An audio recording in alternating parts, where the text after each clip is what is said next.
Bismillahir Rahmanir Rahim. In the name of Allah, the most compassionate, the most merciful. May Allah's peace and blessings be upon the Holy Prophet of Islam, Muhammad, and his immaculate progeny. Dear brothers and sisters, Assalamu alaikum and welcome to another edition from series of Quran and Today's Life. In our Quran and Today's Life sessions and series of shows, we are trying to have a thematic exegesis of the Holy Quran. From this very show and the coming shows, inshallah, we are trying to talk about the status of Jesus the Christ, the Holy Prophet Isa, in the Holy Quran, the characteristics of Isa and the status that Isa, Jesus, has in the Holy Book of Allah and in the minds of the Muslims. For this, we are joined by the respected scholar, Sheikh Mustafa Rastegar. Before starting our discussion and asking him the first question, I'd like to thank him for his accepting our invitation and say salam to you, Brother Mustafa, and thank you. Assalamu alaikum wa rahmatullahi wa barakatuh. And salamun alaikum to our dear viewers. Brother Mustafa, we are trying to talk about the status of Jesus the Christ, Isa ibn Maryam, from a Quranic point of view. For a beginner, a Muslim or non-Muslim, to start with the Holy Quran and try to, in fact, discover some facts about the status of the Jesus the Christ in the Quran. What should he do at the beginning? I mean, if you portray for us a very general and overall picture of the map that he is follow the map, we'd be thankful. After that, inshallah, we shall go into detail. So from what aspect, in fact, should he start? أعوذ بالله من الشيطان الرجيم بسم الله الرحمن الرحيم الحمد لله رب العالمين والصلاة والسلام على سيدنا ونبينا محمد وآله الطيبين الطاهرين. I seek refuge in the sanctuary of God from the temptations of Satan, the repelled one. And I begin in the name of Almighty God, the Most High, the Most Compassionate, and the Most Merciful. And I admit that all praise is to God alone.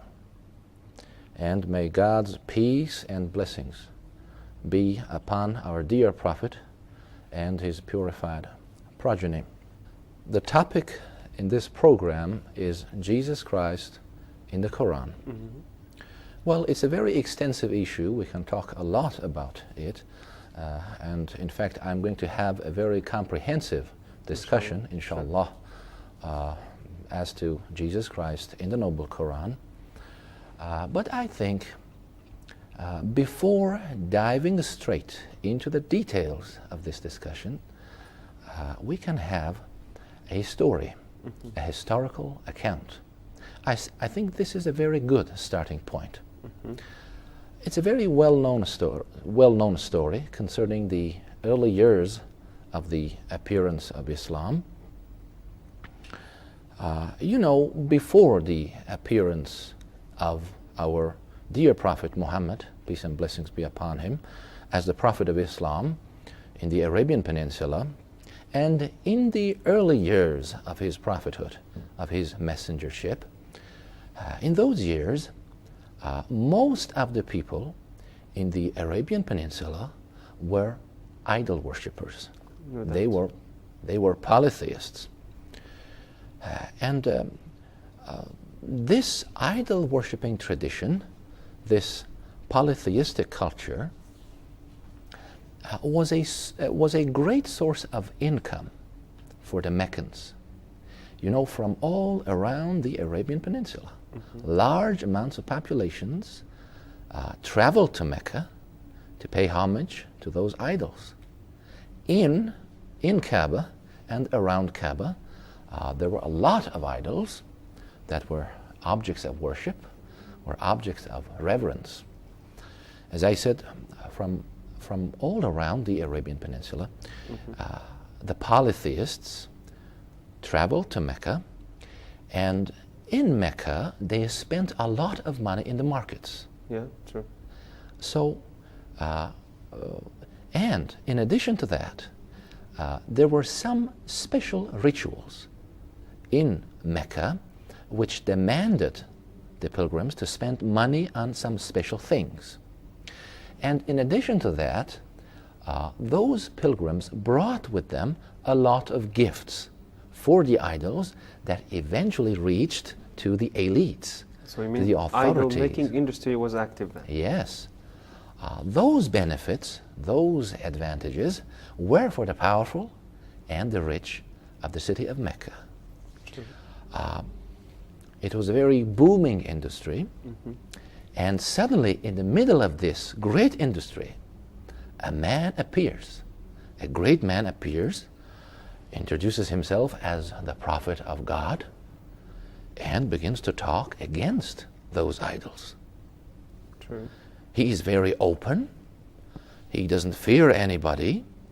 He's very frank and puts under question all those traditions, all those idol-worshipping polytheistic cultures. For sure, you refer to Yes. the appearance of the Holy Prophet of Islam, Yes, Muhammad. yes, of course.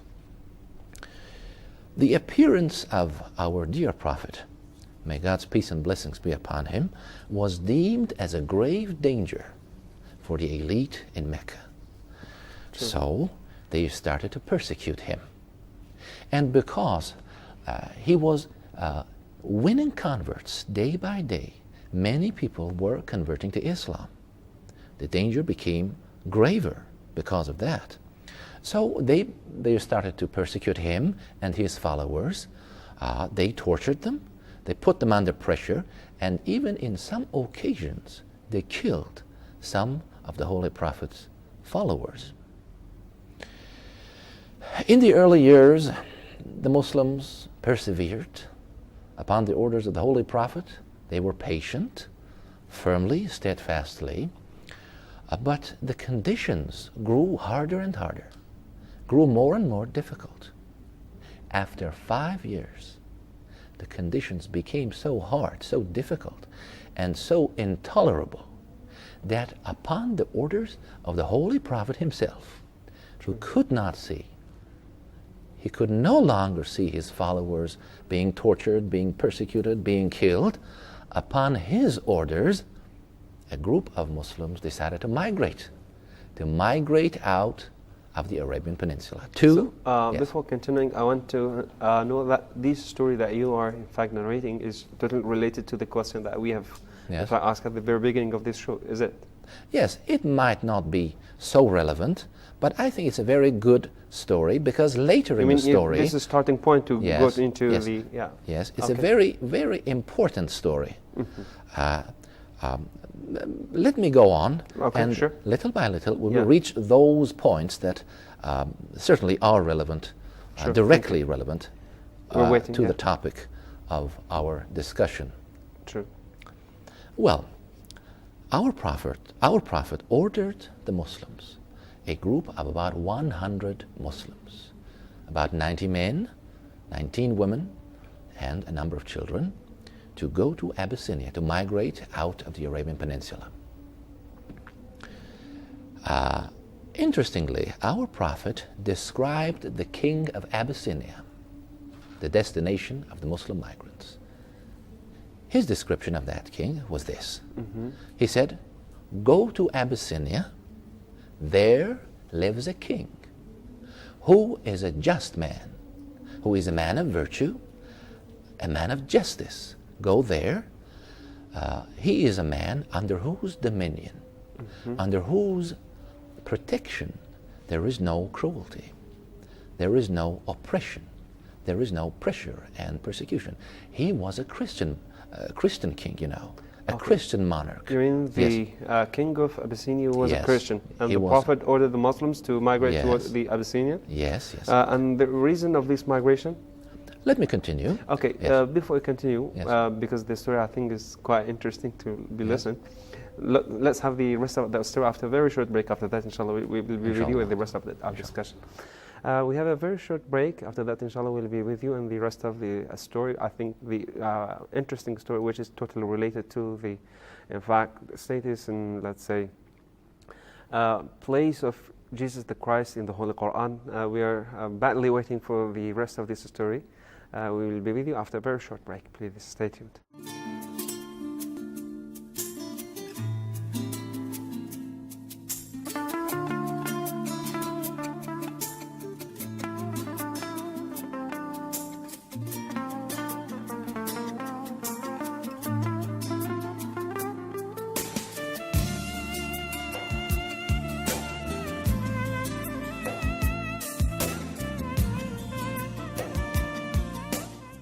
Welcome back to Quran and Today's Life and our discussion about the status of Jesus the Christ in the Holy Quran.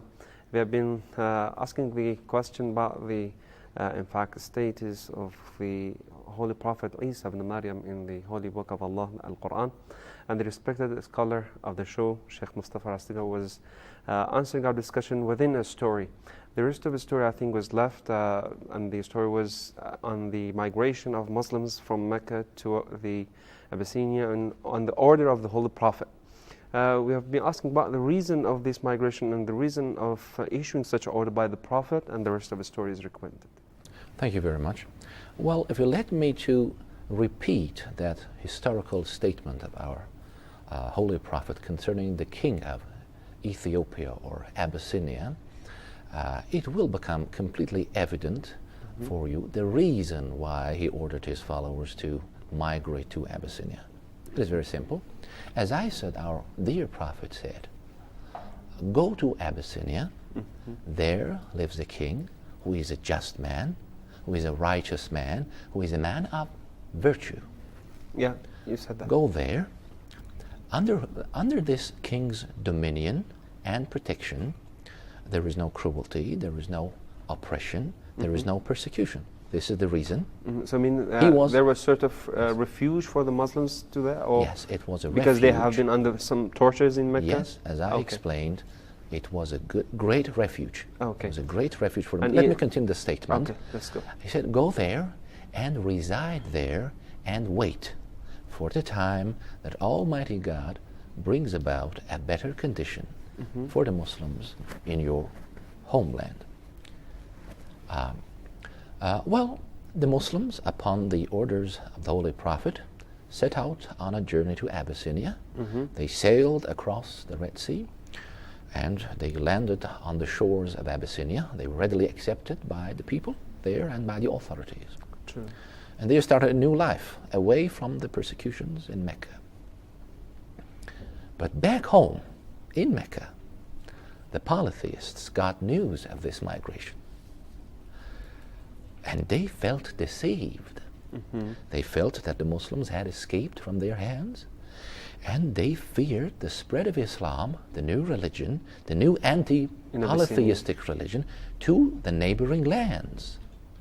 They were afraid of that, and they feared that the Muslims might find some allies outside the peninsula.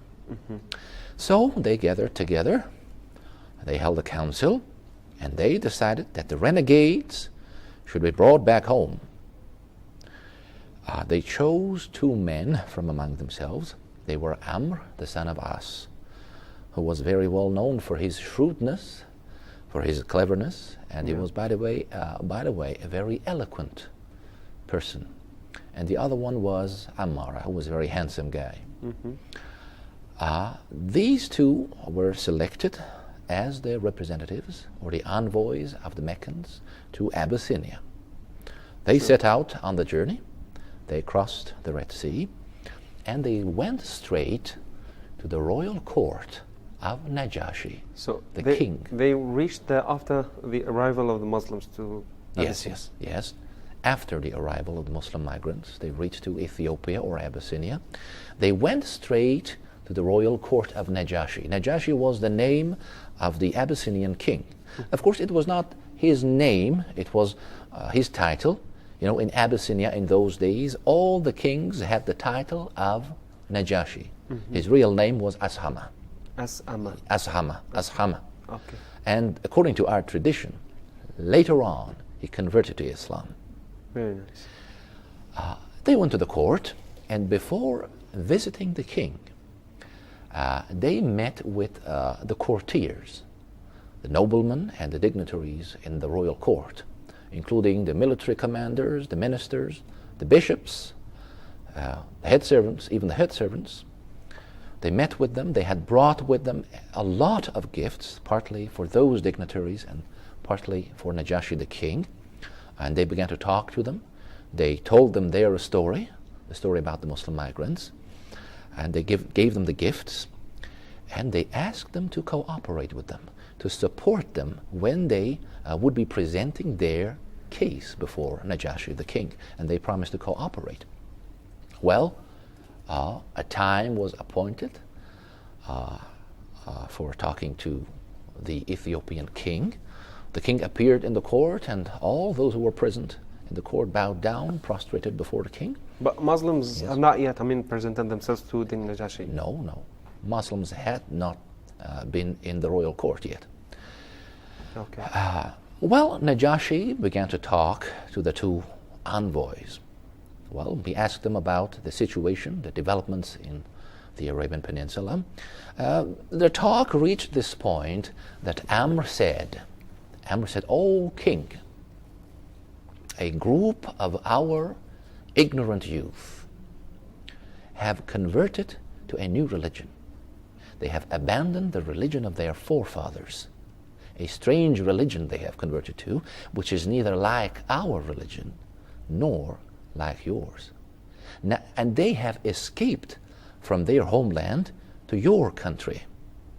The fathers of these youth and the heads of their tribes and the noblemen in Mecca want them back. Mm-hmm. They have sent us to you as representatives, and we ask you to order their return, to extradite these renegades, these fugitives back home." Okay, yeah. After Amr finished his talk, those dignitaries who had promised to cooperate with him, they began to encourage the king to help the guy. But the king, who was a very wise man, a very clever man, became angry at their support, at their encouragement, and said, "I cannot do that before seeing these youth by my own eyes, before speaking to them, before listening to them by my own ears. So summon those people, summon them to this court. I will talk to them, I will listen to them.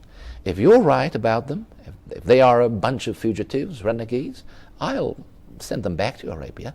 But if you are not right, if you're wrong..." So you call for the Muslims to come to the court?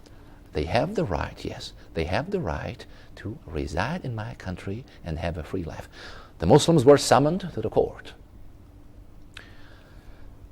The interesting point was that they did not prostrate before Najashi. Yeah. It was a new thing. Those present in the court became angry.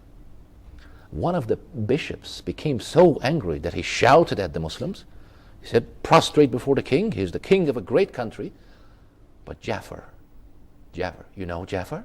Jafar is the brother of Imam Ali, the first Imam of the Shiites. Whose title is Tayyar. Jafar, yes. Jafar, the son of Abi Talib. And also he's a cousin of our dear Prophet Muhammad, peace and blessings be upon him. He was a very eloquent man, a very courageous, brave man. He said, "We don't prostrate before anybody except Almighty God." God, sure. In the court, there were a lot of bishops with the Gospels opened before them, and they were eagerly waiting to see what would be the reaction of Najashi. And as I said, he was a wise man. He didn't react in any special way.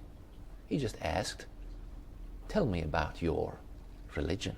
What is this new religion of yours, which is neither like our religion nor like any other religion of the nations?" Jafar, who was the representative of the Muslims because of his eloquence, had made himself ready for this question, and he had a good taste. He chose parts of the Surah of Maryam. You know, the Quran has 114 chapters. Yeah. Each chapter's got a name, and the name of the 19th chapter is Maryam, Chapter of which Maryam. is the Arabic for Mary, the mother of Jesus Christ, Mary the Virgin. He began to Recite the chapter. From the beginning? Yes. No, not from the beginning. But before that, I forgot something. Jafar, before reciting those verses, concerning the new religion that he had, I forgot that. Yeah. Before reciting those verses, he explained his new religion, the new religion of his people. And How did he introduce Islam? let me tell you. Okay. Yes. His speech in the court is a historical speech. I think it's the best piece of literature for the introduction of Islam anywhere in the world. Let me read that eloquent piece of literature to you. Jafar said, "O king, before converting to Islam, we were an ignorant people. Yeah. We worshipped idols made of stone and wood. We used to eat carrion, that is filthy carcasses of animals. We had disgraceful behavior towards one another. We did not respect our relatives and kinsfolk. We offended our neighbors. The rich and the powerful among us oppressed the poor and the weak. Such a terrible condition we had until Almighty God raised up a prophet from among us. We knew him and we knew his ancestors. He had a very distinguished and noble lineage. He was a righteous man, a trustworthy man, an honest man, a pure and pious man he was. This great man invited us," he means holy prophet. True. "This great man invited us to worship the one and only true God. And he made us familiar with this God. He made us familiar with him. He told us to abandon worshiping the idols. True. And those things which our forefathers worshipped. He told us to be truthful and to be honest, to be trustworthy, to keep good relations with our kinsfolk, and to be kind to the neighbor. He told us to refrain from disgraceful behavior, from eating up the property of the orphans, from viciously slandering chaste women. He told us to worship the one true God and not be polytheists. He told us to perform the prayers, to give charity to the needy, to be just, to do good deeds, and to help our relatives. And he prohibited us from fornication, from evil deeds, from being cruel to others and violating their rights. Therefore, we accepted his invitation and put our faith in him. We followed the revelations that he received from God and worshiped God and obeyed his commandments. But the authorities in Mecca, who were idol worshippers, began to persecute us. They began to torture us. And they tried by whatever means they had to stop us from following this sacred religion and to make us return to worshiping idols. They wanted us to carry out the same evil deeds that we considered permissible before becoming Muslims. Faced with their oppressions, faced with their cruelties, their persecution and torture, which prevented us from carrying out our religious duties, we decided to seek refuge in your country. From among all kingdoms, from among all kings and rulers, we chose you because of the order of our holy prophet. Mm-hmm. We sought your justice, and we hope that under your dominion, nobody would be able to oppress us. Well, we have been talking about the first confrontation of Muslims with Christians, and Najashi as the king of, a Christian country, as you mentioned. I think we'll be talking about the details of this confrontation in our next session.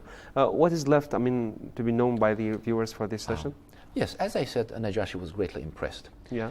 And he was reminded of Jesus Christ. When Jafar talked, when Jafar had this speech, he was reminded of Jesus Christ. He said to Jafar, "What you said is the same thing that our dear Jesus Christ was raised up to propagate. What you said is the same thing that Jesus Christ ordered." He was greatly impressed. Very true. Then he asked Jafar, "Do you know by heart any of those revelations that your prophet receives?" Jafar said, "Yes, I do." And he began to recite some of the verses of the Surah of Mary that I said before. Yeah. So this is where... Inshallah, in the next session, we will continue this story and we will reach, inshallah, to more interesting points. I think this is what that we are trying, in fact, to discover the characteristic and personality of Jesus the Christ in the Holy Quran. Thank you very much for the beautiful story that you just narrated, and this was exactly the first confrontation of Muslims and Christians at the very dawn of the Islam. I thank Sheikh Mustafa Rastiga for his presence in this show and his scholarly elaboration and beautiful story, as I mentioned earlier. We shall be talking about the, in fact, concept of Christianity and the characteristics of Jesus the Christ in the Quran in detail in our next sessions. As the respected guest of this show said, knowing this story was quite necessary for the continuation of our discussion, which will be analyzed, inshallah, in our next sessions. Till our next shows, have a very good time. Wassalamu alaikum wa rahmatullahi wa barakatuh.